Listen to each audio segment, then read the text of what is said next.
На нашей планете прямо сейчас растут деревья высотой с 35-этажный небоскреб. Одно из них весит больше, чем 40 синих китов. Другое существует непрерывно уже 5000 лет. Оно проросло из семени еще до того, как люди придумали колесо. Это не мифология и не метафора. Это живая биология, которую официальная наука зафиксировала, измерила и до сих пор не может полностью объяснить. Сегодня мы разберем 6 деревьев, каждый из которых нарушает то, что мы считали пределами живого организма. Размеры, возраст, масса, способность к выживанию – каждый из этих объектов переписывает учебники биологии. И начнем с самого тяжелого живого существа на Земле.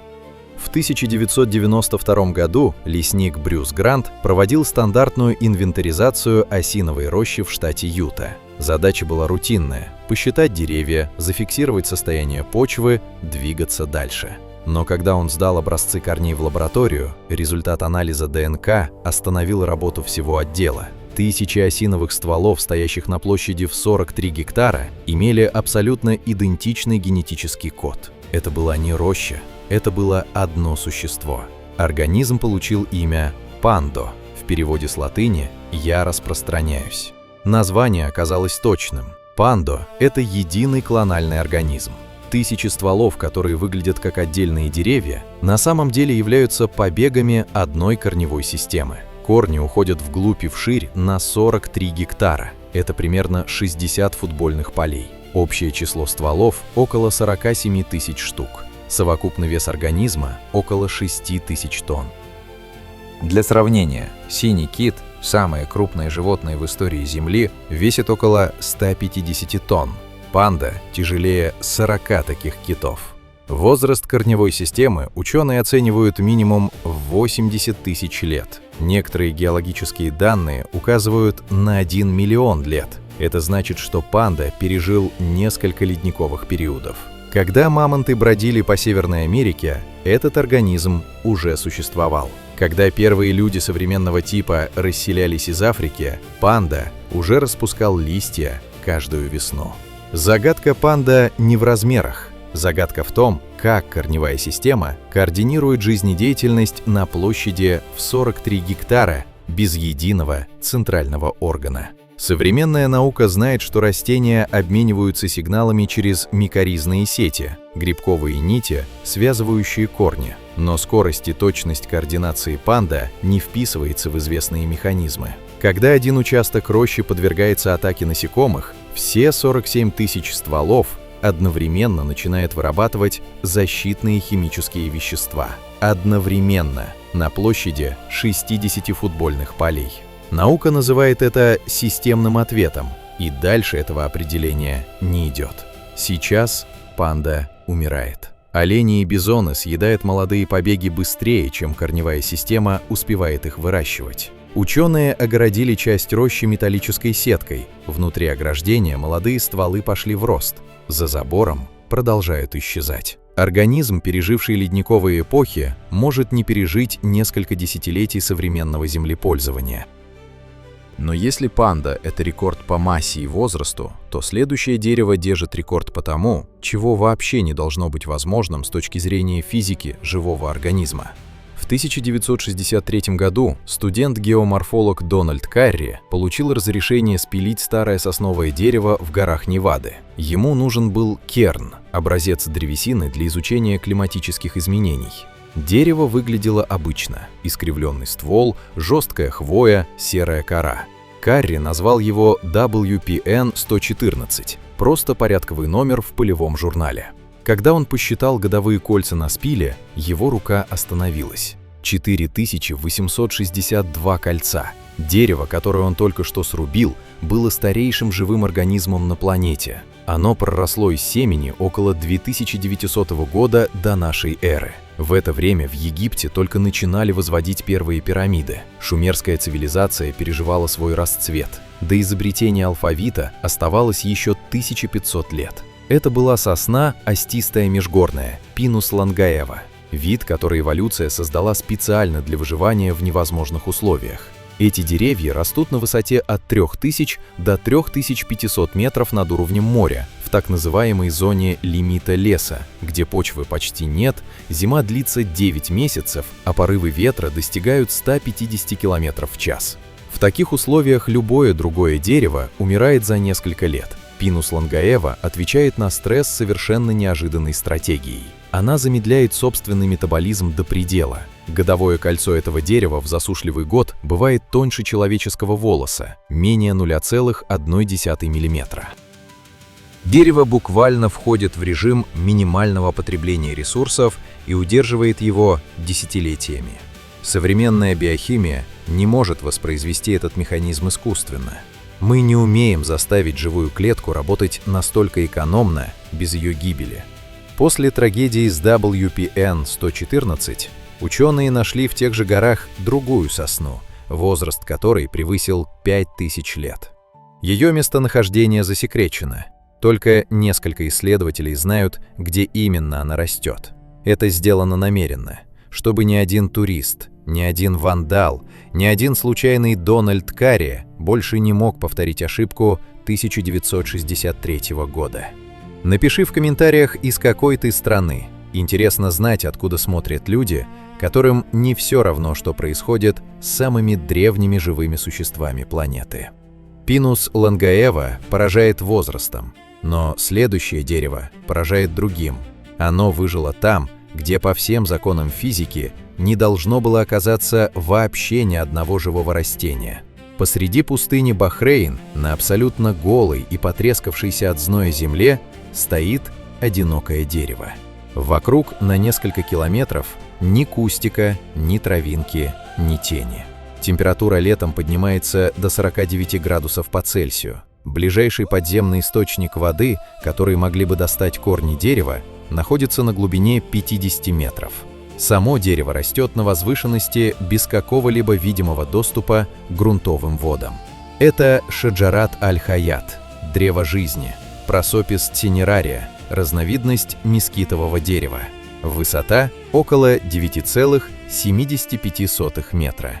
Возраст более 400 лет. Ствол разветвляется на десятки мощных ветвей, покрытых зелеными листьями круглый год, без перерыва. В пустыне, где все живое засыхает за недели, геологи провели несколько экспедиций, пытаясь найти водоносный горизонт под деревом. Они бурили на глубину 50 метров. Ничего. Анализ корневой системы показал, что корни уходят горизонтально на расстояние до 50 метров от ствола во всех направлениях. Но грунт вокруг сухой. Совершенно сухой. Влажность почвы вокруг дерева не объясняет его способность поддерживать зеленую крону. Местные жители говорят, что дерево стоит здесь с тех пор, как существует Бахрейн. По легенде, это то самое место, где находился Эдемский сад. Официальная наука эту версию не комментирует, но объяснение своего так и не предложила. Гидрологи зафиксировали факт и развели руками. Дерево стоит, листья зеленые, воды нет. Точка.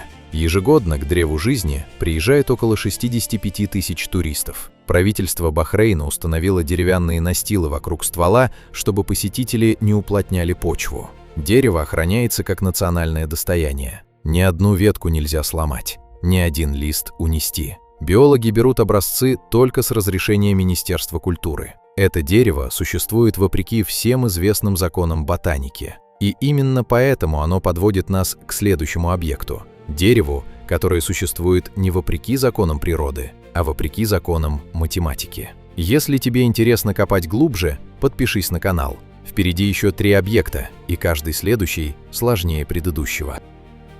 В 1770 году капитан Джеймс Кук высадился на берегу Ботанического залива в Австралии. Его ботаник Джозеф Бэнкс собрал образцы растений, которые до этого не видел ни один европейский ученый. Среди них было дерево с жесткой бурой корой и длинными узкими листьями.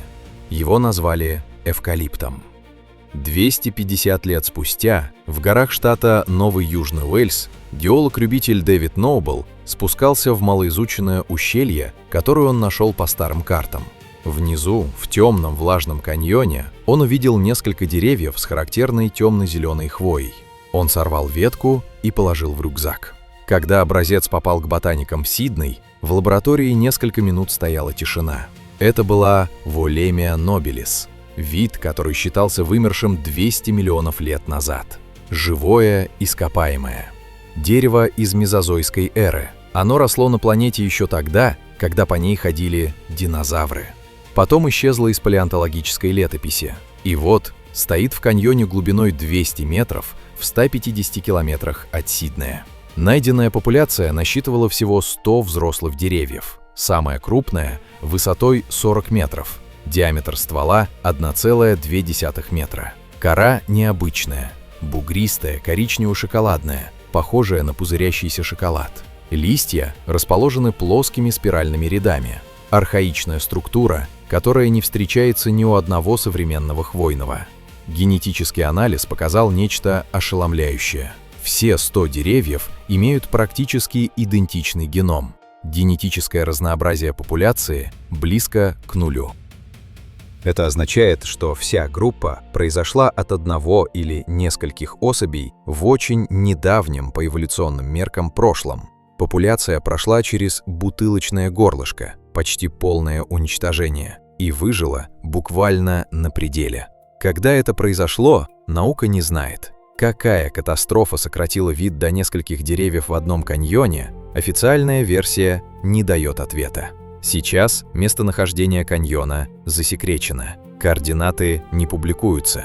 Доступ закрыт для всех, кроме научных экспедиций с специальным разрешением. Австралийское правительство опасается одного. Если координаты утекут в сеть, туристы уничтожат популяцию физически раньше, чем ученые успеют ее изучить. Саженцы вальмии продаются в питомниках по всему миру, но в дикой природе этот вид существует только в одном месте на планете. В темном австралийском каньоне, куда почти не попадает солнце. Вальмия пережила динозавров.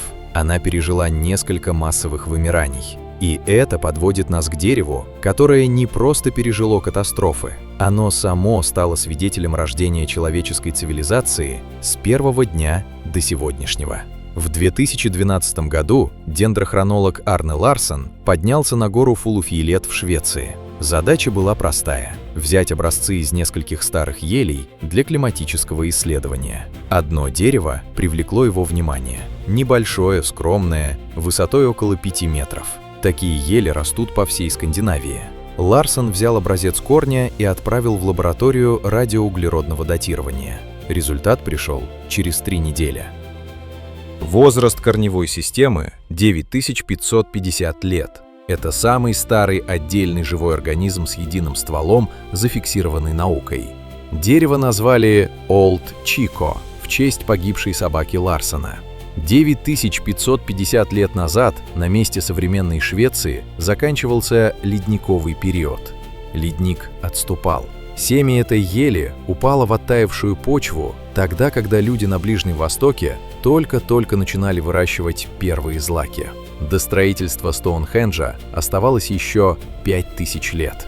Ель выглядит молодой. Это обманчиво. Ствол, который видно над землей, относительно молодой, несколько сотен лет. Но корневая система под ним непрерывно живет 9550 лет. Когда ствол погибает от холода, засухи или болезни, из той же корневой системы вырастает новый. Дерево не умирает, оно перезапускается. Снова и снова, тысячелетия за тысячелетием.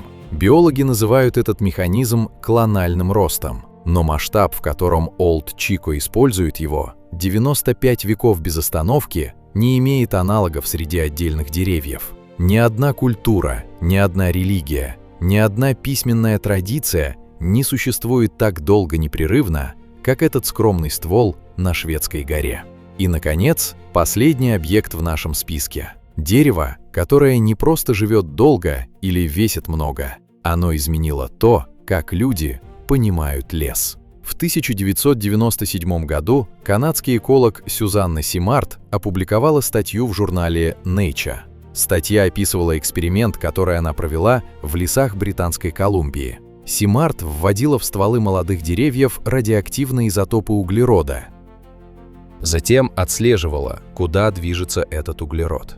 Результат разрушил представление о лесе как о совокупности отдельных деревьев, конкурирующих за ресурсы. Углерод перемещался от крупных старых деревьев к молодым саженцам в тени. Именно туда, где молодому дереву не хватало солнечного света для фотосинтеза. Перемещался целенаправленно. Через сеть грибковых нитей микоризы, которые связывали корни всего леса в единую транспортную систему. Симарт назвала крупные старые деревья, которые служили узловыми точками этой сети, материнскими деревьями. Самая крупная из изученных материнских деревьев в ее экспериментах – Дугласова пихта, возрастом около 500 лет, высотой 73 метра, диаметром ствола 2,7 метра. Одно такое дерево было связано микоризной сетью с 47 другими деревьями разных видов одновременно. Оно распределяло углерод, воду и питательные вещества, реагируя на потребности конкретных саженцев. Когда Симарт искусственно повреждала материнское дерево, производительность всего участка леса в радиусе 20 метров падала на 30% в течение одного вегетационного сезона. Убери один узел, рухнет вся сеть. Это не метафора, это задокументированный биологический факт. Официальная наука приняла открытие Симарт с трудом. Рецензенты журнала Nature трижды возвращали статью на доработку. Коллеги называли ее выводы антропоморфизмом. Прошло почти 20 лет, прежде чем ее данные были воспроизведены независимыми лабораториями в Европе и Японии. Сегодня концепция лесного интернета через микоризные сети признана основной парадигмой лесной экологии. Но механизм, по которому материнское дерево определяет, какой саженец нуждается в помощи больше всего, наука объяснить не может. Алгоритм распределения ресурсов неизвестен. Итак, панда – организм весом 6000 тонн, переживший ледниковые эпохи и состоящий из 47 тысяч стволов с единым корнем. Сосна Pinus longaeva – дерево, проросшее до постройки первых пирамид и умеющее замедлять метаболизм до физического предела живой клетки. Древо жизни в Бахрейне – зеленое и живое посреди мертвой пустыни, там, где воды нет на 50 метров вглубь. Вольмия нобля – дерево из мезозоя, пережившее динозавров и скрывавшееся в засекреченном каньоне 200 миллионов лет. Олд Чикко – ель с корнями возрастом 9550 лет, которая пережила конец ледникового периода и продолжает перезапускаться снова и снова. Материнские деревья Симарт – живые узлы сети, которые управляет лесом по алгоритму, которого мы не знаем. Эти деревья не просто большие и старые, каждая из них указывает на одно и то же. Жизнь умеет решать задачи, до которых наша наука еще не добралась. Мы измерили эти деревья, мы взяли у них образцы, мы знаем их возраст до года и вес до тонны, но принцип их существования за пределами наших объяснений. Что из этого удивило тебя больше всего? Напиши в комментариях. Это реальный вопрос, не формальность. Мы читаем каждый ответ. Лес не фон для нашей истории. Лес — это история, которая началась задолго до нас и, судя по всему, не собирается заканчиваться вместе с нами.